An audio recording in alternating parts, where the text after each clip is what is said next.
I'm going to show you how to replace an A-arm or a control arm on your Traxxas Slash. This one's a four-wheel drive. The process is going to be extremely similar for many Traxxas vehicles, pretty much throughout the lineup. If you drive a Slash for very long, you'll notice the two things that you break the most often are these control arms and then these plastic shocks. At least for me, they come apart quite often. I'm having to rebuild them. But anyway, in this video, we're going to replace this control arm. Luckily, control arms on a full drive Slash are the same front and rear on either side. You're going to need just a few tools. I really like the Traxxas toolkit. I think everyone should definitely grab one of these. You don't have to get the electric one, but at least get the manual one. Comes with a driver and then every single Allen and socket that you need to work on it. The ones we're going to use today are the 7mm to take off the wheel nut, and then a 2mm and a 2.5mm. So let me get this thing set up a little bit higher in the air so we can look around it, and we'll get started. The main failure point for me on the control arms is right in this section right here. They'll almost always break off their front and rear. So just wanted to show you that. You want to go ahead and take note of where you have your shock, and you can see I have a sway bar attachment right here. So I'm just going to match those up on your new A-arm. Go ahead and get started very first off just by removing the wheel. Take our 7mm and our Traxxas tool here.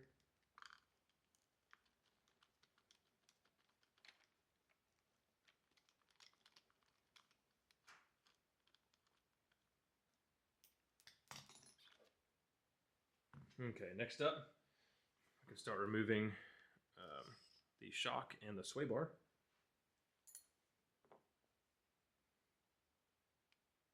We're going to use a 2mm for the shock right here, and then the sway bar is going to be a 2.5mm if you have it. If you don't have it, I highly suggest getting a sway bar for your Slash. It makes a huge difference. It is probably the best $25 or so that you can spend on your truck as far as making the drivability better and just having such a better time at the track or bashing. You're going to flip a whole lot less with a sway bar. I have a separate video on that, on how to adjust the sway bar and do the installation. Switch over to the 2.5mm.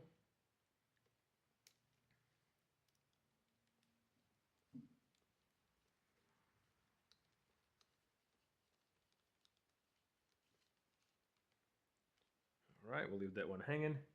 And now we're disconnected on both of those.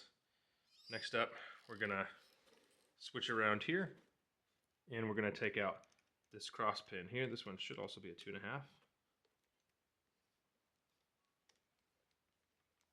There's an upgrade you can do for this piece if yours keep coming loose, and it involves actually drilling out this back section and using a nut and a bolt. I haven't had too many problems with mine.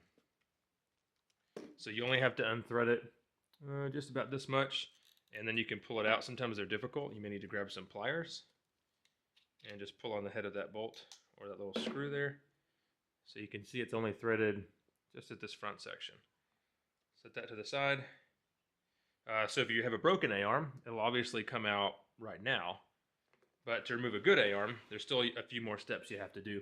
You need to remove these two screws here, and then there are 3 screws on the bottom here.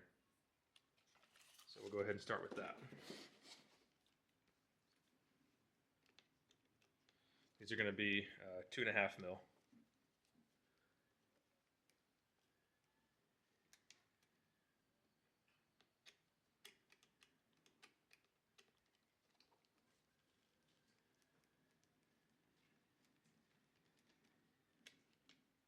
Okay, it's up to you if you want to leave those in there. I like to dump them out in my hand.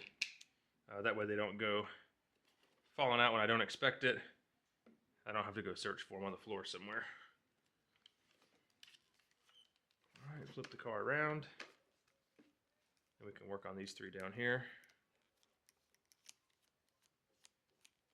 Sometimes these things on the bottom will get full of dirt or rocks or all kinds of different stuff.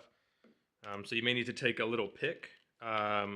And if you don't have a pick, you can use a small flathead screwdriver And if you don't have that, you can use just the smallest Allen head bit that you've got and stick it down in. I will tell you these front 2 screws are going to be longer and the rear one will be a little bit shorter. So just make sure you put them back in the right spots.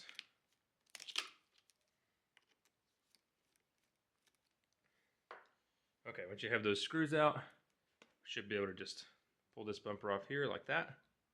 You can set it to the side, and then sometimes you can just pull these arms off. Sometimes you can loosen this bar. It just depends on any if your stuff is bent. So we're going to grab this bar and just pull it out right there. Okay, now we can take our new A-arm. Make sure you've got it in the right direction. Obviously, we want all these mounting holes for the shocks and sway bar and stuff up front. Just going to slide it down in there, put this pin back in. Sometimes this pin can be kind of tight. In our case, it's not. Okay, so install is going to be pretty much just the reverse here. You're going to want to, instead of putting this straight down on here, we have 2 little holes in this piece. So you're going to put it a little bit forward and then push it back like that. Put in my rear screw first, since it's the one that's different.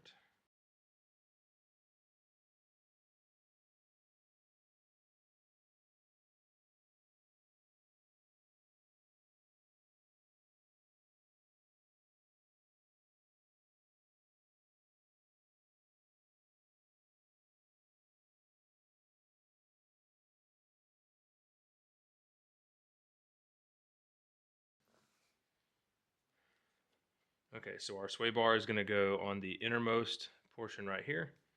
Still going to be a 2.5 mil.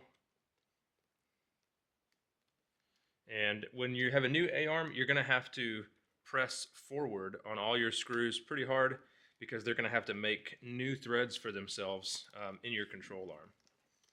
These control arms are not pre-threaded.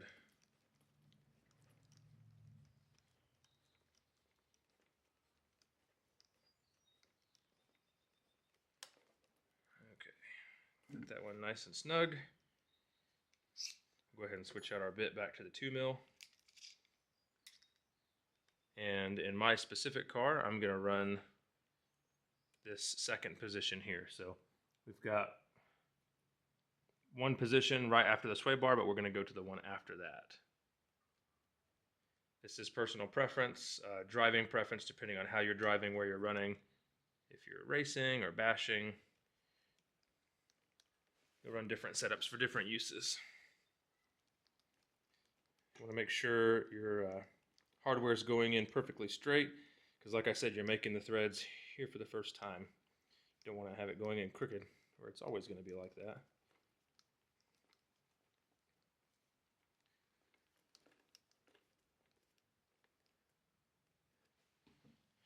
Okay, next up we have this lower bar.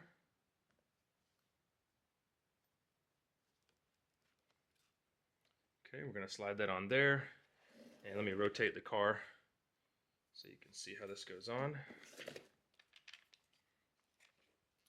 Okay, it's going to go right inside there. Same thing with the other screws. We're going to be making new threads with this.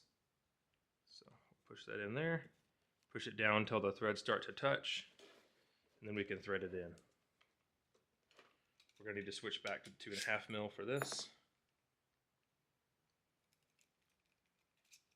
And give it some pretty good forward pressure because these threads are a little bit bigger, a little bit harder to start.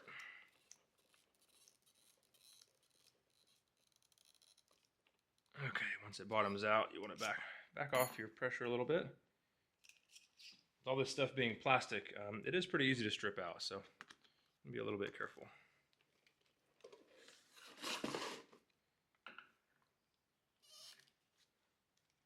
Now all we have is the wheel nut. And we're back in business. So that's pretty much it. It's going to be the exact same process, obviously, for the other side. The rear sway bar, or sorry, the rear control arms are very similar. You're just going to go through the process of removing the shock, sway bar, and the rear bumper. That'll get you back on the road if you've got a broken control arm. If you have any questions, put them in the comments. Thanks for watching.